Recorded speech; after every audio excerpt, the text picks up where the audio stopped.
لازم يتطلقوا. ما ينفعش يتطلقوا لأن جوازهم باطل أساسا. يفترقوا كده من غير طلاق. أيوه.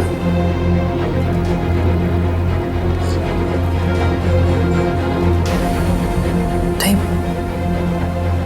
يقدروا حتى يعيشوا في بيت واحد؟ ممكن، بس هما يبقوا فاهمين إن هما محرمين على بعض. بقول لك إيه يا بنتي، بلغي صاحبتك إنها تسرع في الاعتراف لجوزها أو الراجل ده بالحاجة الخطيرة اللي هي عرفتها. يا إما من اليوم ده لو حصل لا قدر الله حاجة يبقى هي هتتحاسب حساب عسير من ربنا. وبلغيها إنهم لو افتروا في طاعة الله يبقى بنتهم هتكون إن شاء الله في رعاية الله.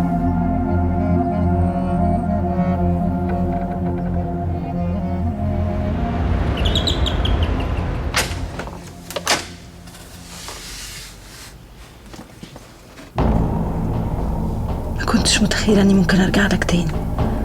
كريمة قالت لي ياسين إن شريف يبقى أبوه. عارف ده معناه إيه؟ معناه إن أنا عشت 9 سنين متجوزة ياسين وأنا محرمة عليه. الشيخ هو اللي قال لي كده في الجامع.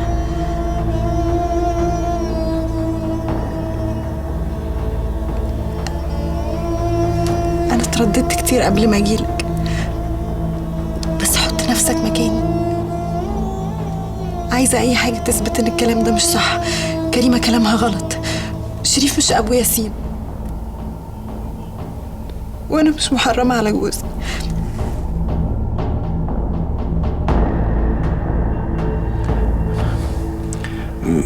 مش عارف أقول لك إيه بصراحة.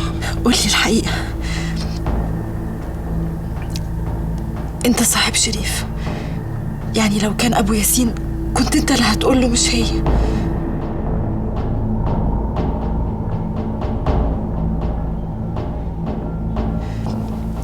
هتفضل ساكت كده على طول؟ ما هو عايزاني أقول إيه بس؟ ليه ما قلتش لياسين إن شريف يبقى أبوه؟ ما هو لأني ما كنتش أعرف إن شريف أبوه. إزاي وأنتوا صحاب؟ مش كل حاجة تتقال، ده سر خطير.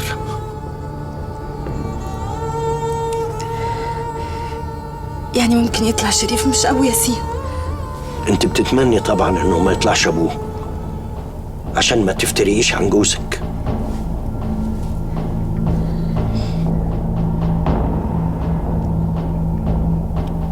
أكيد في حاجات لسه ما قلتها ليش. أنا ما عنديش غير اللي قالته كريمة. لو عايزة تعرفي حاجة تانية روحي اسأليها.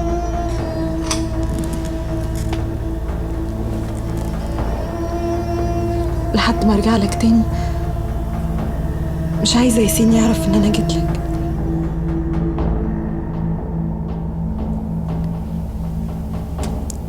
هو لحد دلوقتي ما يعرفش إن شريف كان كاتب كتابه عليا. مش هقول له طبعا، دي مشكلة كبيرة وربنا يكون في عونك. اتفضلي.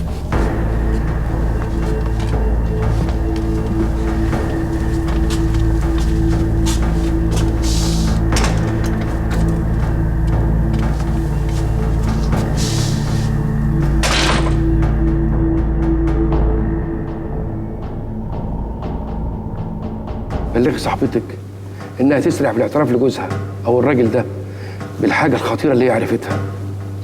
يا إما من اليوم ده لو حصل لا قدر الله حاجة يبقى هي هتتحاسب حساب عسير من ربنا.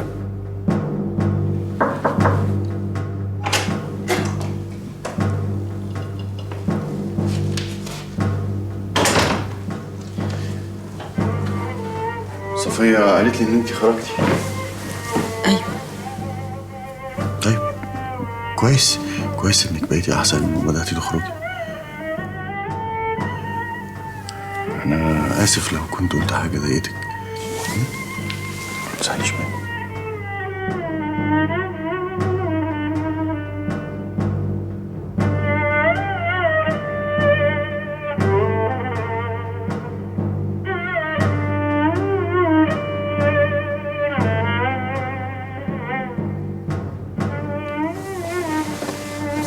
ايه مالك في ايه؟ لا ولا حاجة، تعبانة شوية، هنام في الأوضة التانية. ليه؟ هو انت لسه زعلانة مني؟ لا أبدا، انا بس محتاجه ابقى لوحدي.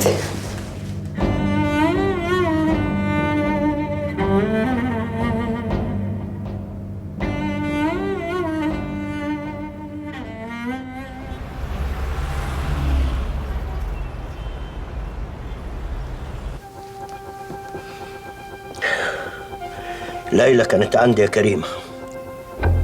ليلى مين؟ ليلى مرات ياسين. طب وانت تعرفها منين؟ أنا ما أعرفهاش، هي اللي دورت عليا وجاتني. أصل ياسين بيكلمها عننا كتير ومش أول مرة تجيني. طب وهي كانت عايزة منك ايه؟ كانت عايزة تقول لي إنها بنت فريدة. فريدة مين؟ فريدة يا كريم، فريدة اللي كانت جارتنا في العمارة، مرات عامر الله يرحمه.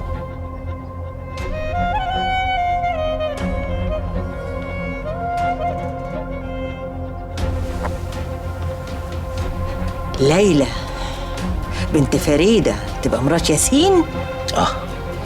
شفتي انت اتفاجئت ازاي؟ بس المفاجأة المرة دي مش مفاجأة عادية. تقصد ايه؟ ليلى كان مكتوب كتابها على واحد قبل ما تتجوز ياسين، وياسين ما يعرفش لغاية النهاردة. وهي كانت جايلك مخصوص عشان تقولك كده؟ أنا عارف هي كان مكتوب كتابها على مين، بس أنا ما كنتش أعرف بعد كده إن ياسين هو اللي اتجوزها. يعني هي كان مكتوب كتابها على مين يعني؟ شريف سعد الدين. انت بتقول ايه؟ شفتي؟ شريف اتعرف عليها في البنك اللي هي بتشتغل فيه وجا حكالي. قلت له يا ابني بلاش، فرق السن بينك وبينها كبير، ما تنفعش الجوازة دي. ما سمعش الكلام، كتب كتابه عليها 2 3 وبعدين اتطلقوا.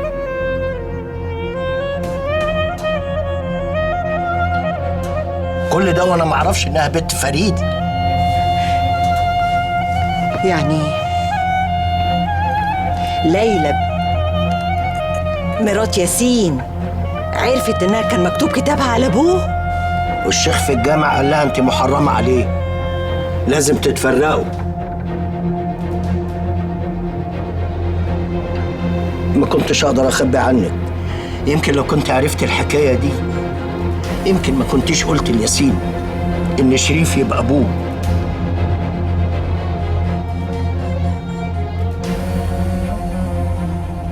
لا اله الا الله، لا اله الا الله.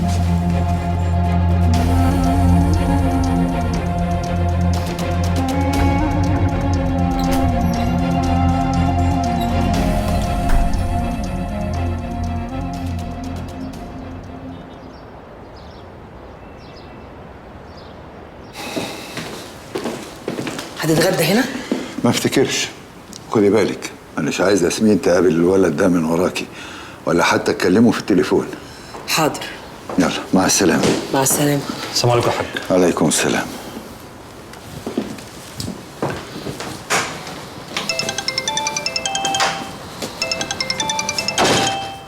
رقم غريب يا حاج.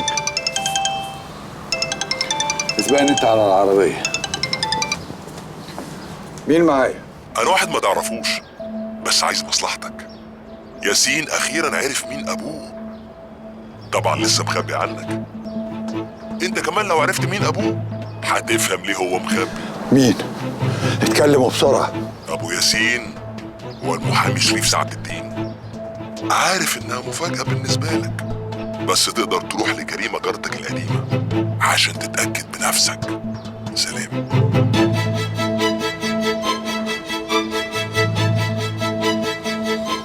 عرفت مين ابوك؟ لسه. كذاب.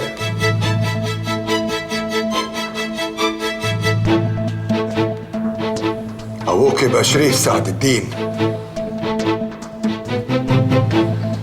انت عرفت منين؟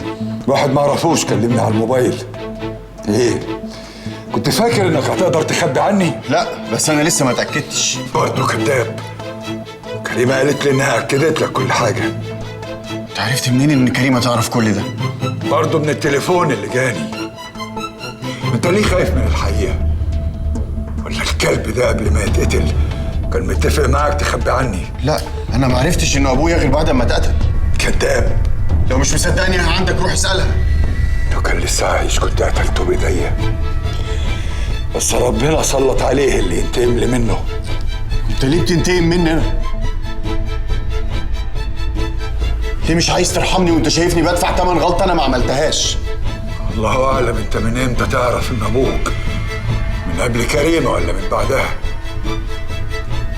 انا فضلت احبك حتى بعد ما عرفت انك مش ابويا، وحتى بعد ما كسبت القضيه وخدت اسمك مني، لاني كنت عارف انك ليك فضل عليا مش هقدر انساه وانكره في لحظه.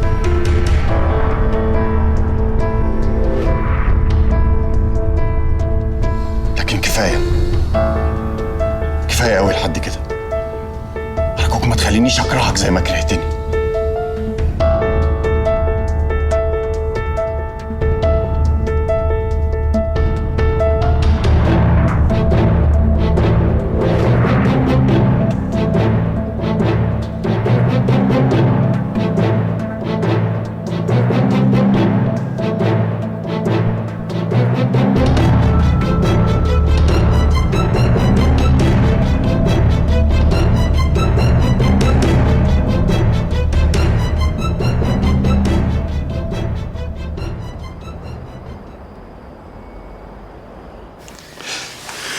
والله وحشتني يا عم شاكر.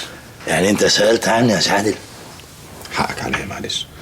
انت عارف ظروف اليوم اللي فاتوا كانت عامله ازاي؟ عارف وعشان كده جاي اهو عشان اقول لك مبروك. مبروك؟ ده انا اخر واحد يتقال له مبروك. لا انا جاي ابارك لك انك قررت ما تسافرش، انك قررت ما تستسلمش وتفضل قاعد معانا. ياسمين قالت لي، كلمتني في التليفون وهي طايره من الفرح. على فكره البت دي بتحبك قوي. طب انا هقوم اعمل لك شاي. اقعد كده واسمعني لغايه الاخر. انت ناوي تعمل ايه دلوقتي؟ هفضل وراهم لغايه ما اجيب حقي وحق ابويا. طيب ما دورتش على وظيفه؟ هعملهم هم شغلانتي. لا ما ينفعش عدول، لازم تنشغل عنهم شويه عشان ما يحسوش انك قعدت لهم مخصوص. ساعتها بقى تاخدهم على اخوانا. عندك حق. طب انا هشوف الموضوع ده اليومين اللي جايين. ولا اليومين اللي جايين ولا حاجه، انا جاي لك والوظيفه معايا. عايزك تشتغل معايا في شركه فؤاد الحكيم. ياسمين اللي طلبت منك ايه شغلانه صح؟ لا والله، انا اللي محتاج واحد في خبرتك وفي امانتك. طب اديني وقت افكر. مفيش وقت. خد بالك احنا الاتنين في خندق واحد، ونادي هانم اتلسعت من عابد عمار واللي معاه زي ما انت اتحرقت منهم بالظبط. مش فاهم ازاي يعني؟ ازاي دي لازم لها قعده تانية ان شاء الله بقى، لما تجيلي الشركه كده وتقول لي انك وافقت على الوظيفه نقعد ونتكلم. بص يا عدول، خدها كلمه من راجل عجوز زيي، انت لوحدك مش هتقدر تقف للناس دي. ايدك في ايدينا ونقوي بعض، وان شاء الله ربنا هينصرنا عليهم.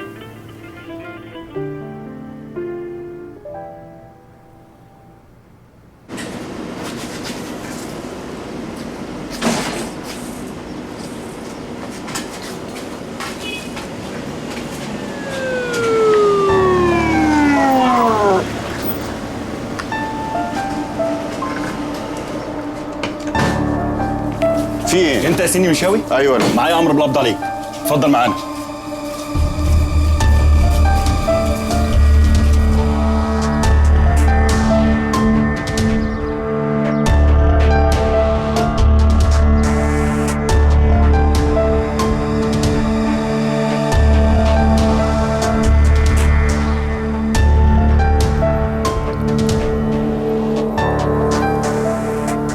اسمك بالكامل؟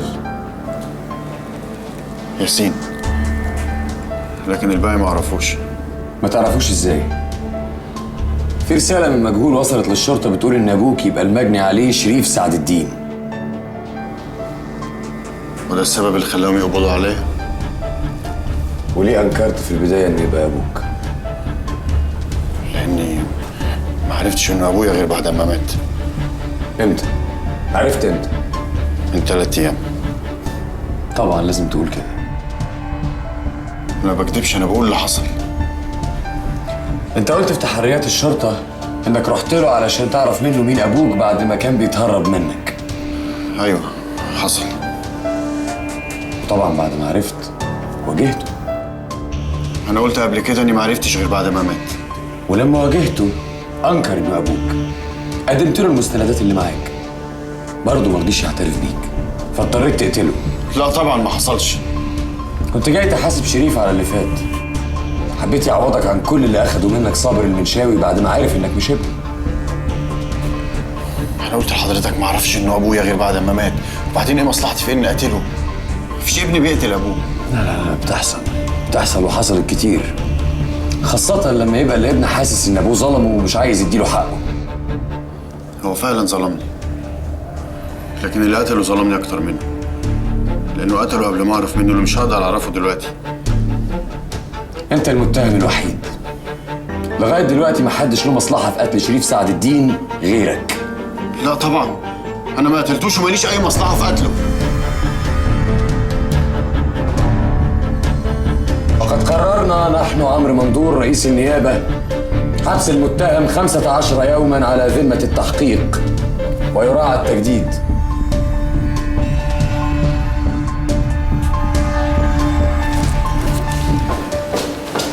ياسين، لا ايه اللي حصل؟ بلاغ من مجهول بيقول ان ابن شريف. مين اللي ممكن يكون عمل كده؟ معرفش، بس نفس المعلومه جت على تليفون الحاج صبري. ثانيه واحده، ادوني 15 يوم على ذمه التحقيق ومش هيسيبوني غير لما يعرفوا القاتل الحقيقي. طيب انا هكلم المحامي يتصرف. يلا يا استاذ. طيب خلي بالك من نفسك ومن سلمى.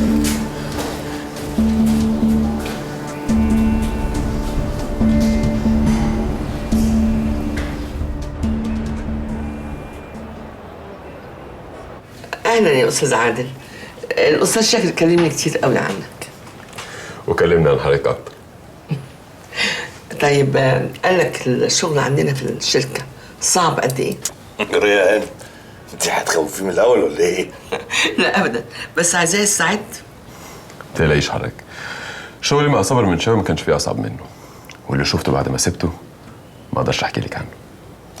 لعلم حضرتك انا لحقته كان خلاص على وشك انه يسافر. كفاءة زي عادل كده خساره انها تسيب البلد. عشان كده عايزه معاك في الحسابات. مش حضرتك عينتيني مدير حسابات؟ من حقي بقى اختار مساعد لمدير الحسابات. يا ترى صابر المنشاوي عارف انك انت هتشتغل معانا هنا في الشركه؟ لا ما يعرفش، مش المفروض إني أستأذن منه ولا حتى أبلغه. برافو، تعجبني قوي الروح دي. بص بقى، ما دام بتشتغل معانا هنا ما تعملش حساب ابدا لاي حد تاني. يلا يا بطل بقى اوريك مكتبك واعرفك شغلك. بس لو حضرتك تسمحوا لي النهارده بس ارتب اموري ومن بكره اكون مع حضراتكم. والله دي حاجه هترجع للان. اوكي. ميرسي لحضرتك. ايوه طبعا حجز. رقم الحجز.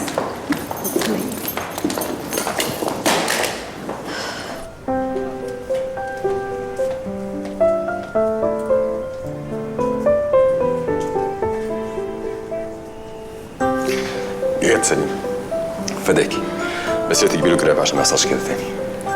ميرسي. العفو، انا اسمك.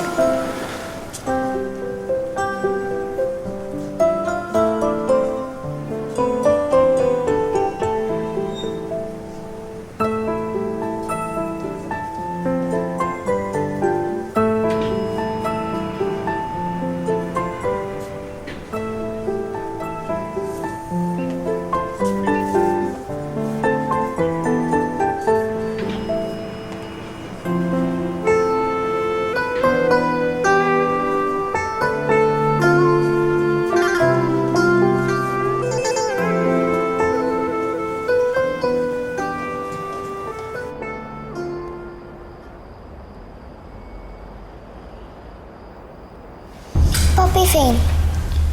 ما انا قلت لك يا سلمى مسافر. يعني مش هيرجع النهارده؟ لا. امال هيرجع امتى؟ مش عارفه. بكلمه كتير وتليفونه مقفول. هو موبايله هيفضل مقفول لحد ما يرجع بالسلامه ان شاء الله. سلمى يا حبيبتي، انت الواجب بتاعك لسه ما خلص، اطلعي خلصيه وبعدين مامي تطلع تقعد معاكي قبل ما تنامي.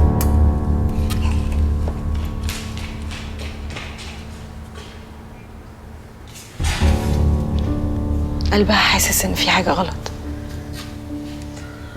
مش عارفه هفضل اكدب عليها كده لحد امتى. ما هم ان شاء الله مش هيفضلوا ماسكينه كتير. ازاي بس؟ دول متهمينه بجريمه قتل. ما هو مش ماسكين عليه اي دليل. ياسين قال لي جمله في النيابه عماله ترن في ودني. قال لي مش هيسيبوني غير لو مسكوا القاتل الحقيقي. ربنا كريم. ياسين يقصدني انا بالجمله دي لانه متاكد ان النضاره دي بتاعتي اللي لقوها جنب جثه شريف. لا ياسين لا يمكن يتصور ان انت ممكن تقتلي شريف. لا يتصور اي حاجه طول ما انا لسه مخبيه عنه ايه اللي وداني عند شريف. وانت ما ينفعش تتكلمي معاه في حاجه زي دي دلوقتي، كفايه عليه اللي هو فيه. لا طبعا مش هقول له حاجه، بس انا هروح النيابه واعترف ان النضاره دي بتاعتي. تتكلمي؟ هو ده الحل الوحيد عشان يفرجوا عن ياسين. ايوه يفرجوا عنه ويحبسوك انت ويحققوا معاكي ويعرفوا انت كنت رايحه عند شريف ليه. وساعتها جوزك يعرف ان انت كنت كاتبه كتابك على ابوه. امال يعني مطلوب مني ان انا افضل ساكته كده واسيبه محبوس؟ يا حبيبتي بقول لك ما عندهمش اي دليل ضده.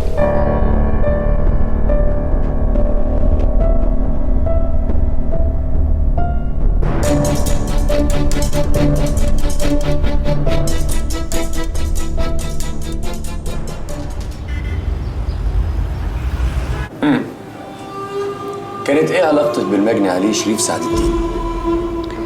ما كانش ليا بيه اي علاقه. كل اللي اعرفه انه صاحب الاستاذ صفوت جاري. وياسين المنشاوي؟ برضه ما كنتش اعرفه.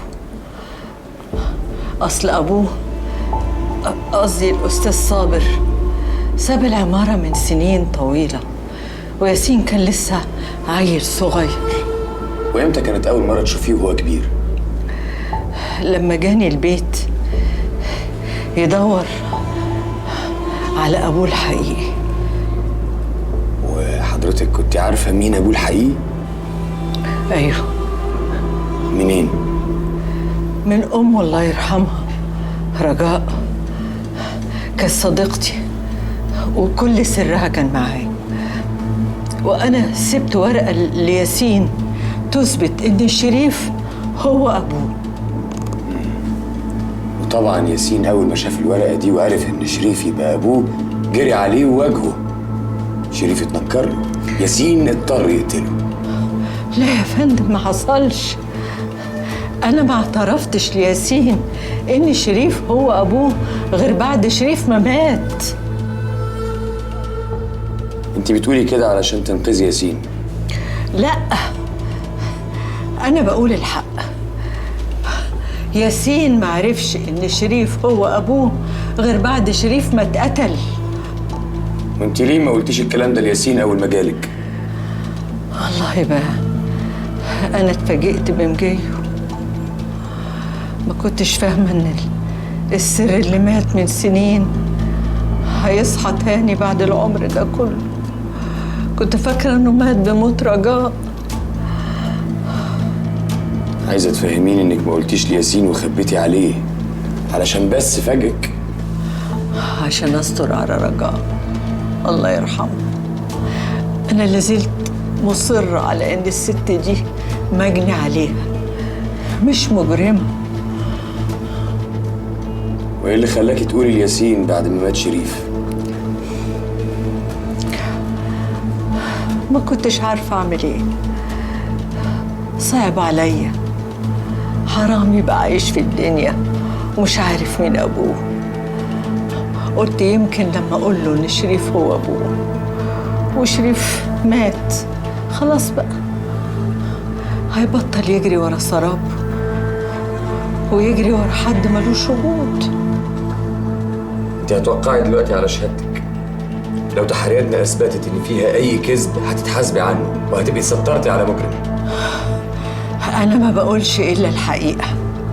ياسين لا يمكن يكون قتل شريف. ومين اللي ممكن يكون قتل شريف؟ والله بقى ده اللي مستنيين نعرفه من حضراتكم.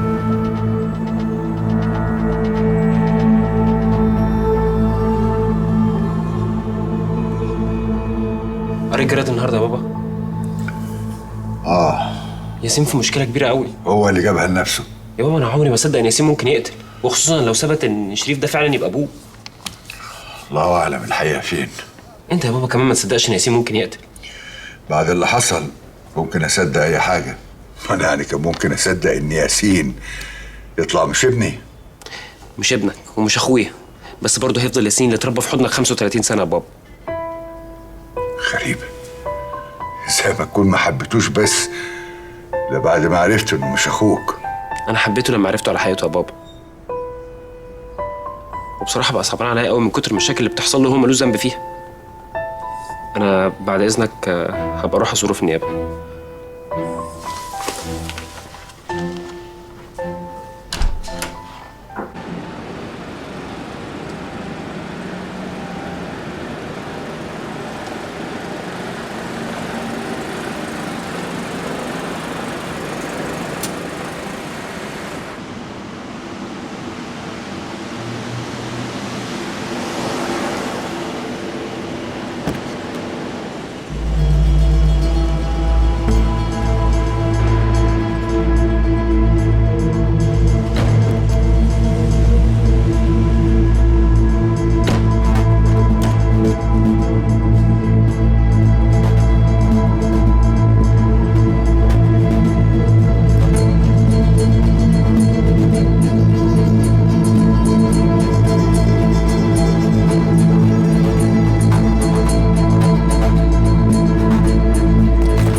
بابي اتكلم وبيسلم عليكي.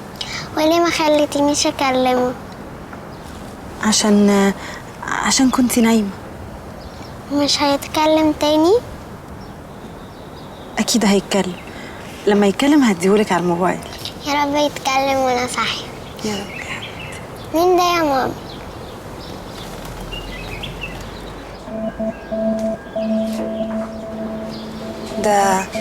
ده صاحب بابي. وليه جاي؟ مش عارفة. خشي انتي جوه وانا هعرف هو عايز ايه واجيلك.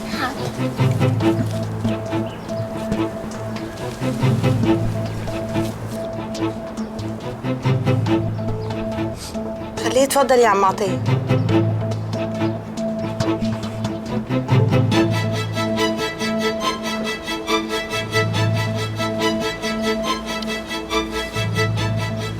جايز لو كنت سبتي لي نمرة تليفونك كنت اتصلت بيكي قبل ما اجي، لكن معلش واحدة بواحدة. انت كمان زرتيني في بيتي من غير ميعاد. أكيد في حاجة عايز تقولها لي. قلبي معاكي. أنا حزين لأنهم قبضوا على ياسين وحبسوه على ذمة القضية. وحضرتك جاي تواسيني؟ لا مش جاي أواسيكي، أنا جاي أقولك إن جوزك عمره ما هيطلع براءة إلا إذا البوليس قبض على القاتل الحقيقي، أو القاتل الحقيقي يروح بنفسه للبوليس يعترف بكل حاجة. طب هو القاتل الحقيقي هيعترف إزاي؟ مش جايز ياسين يصعب عليه أنه ممكن يتسجن أو يتعدم وهو مظلوم. هو القاتل الحقيقي يعرف ياسين؟ مش جايز تكون هي صاحبة النضارة؟ معلش أنا عارف إنها مسألة صعبة عليكي، لكن ما قدامكيش حل تاني. أنا مش فاهمة هو حضرتك تقصد إيه؟ أنت فاهمة قصدي كويس. النضارة دي تبقى بتاعتك أنت. مين اللي قالك الكلام ده؟ أنا كنت في مكتب شريف قبل ما يتقتل بنص ساعة وعرفت إنك جاية، عشان كده ما طولتش معاه ونزلت بسرعة. لا ما حصلش. يعني أنا كذاب؟ لا ممكن يكون شريف قال لحضرتك كلام مش صح. وكيل النيابة عرض عليا النضارة بتاعتك وعرفتها، هي نفس النضارة اللي جيتيني بيها البيت لأول مرة ونسيتيها، وأنا قلت لك مدام ليلى النضارة بتاعتك أهي. لا ما حصلش. عرفت إن شريف يبقى أبو ياسين، عشان كده رحت تحذريه وتقولي له ما يقولش لياسين إنه كان كاتب كتابه عليكي. عارفة ده معناته إيه؟ معناته إنك تبقي محرمة على جوزك. الكلام ده كذب، لأن حضرتك ما كنتش تعرف إن أنا مرات ياسين لما جيت لك. اسمعي، لو ما رحتيش للبوليس واعترفت إنك صاحبة النضارة أنا هبلغ فيكي وهيقبضوا عليكي وهيقارنوا بصماتك بالبصمات اللي لقوها في شقة شريف وهتطلع هي. ما حصلش، أنا ما رحتلوش. خلاص قولي الكلام ده قدام البوليس أو النيابة. أنت ليه مصر تأذيني؟ أنا مش عاوز أذيكي، أنا عاوز الحقيقة. للدرجات دي خايف على ياسين؟ أنا مش خايف على ياسين، أنا عاوز اللي قتل شريف حتى لو كان أنت.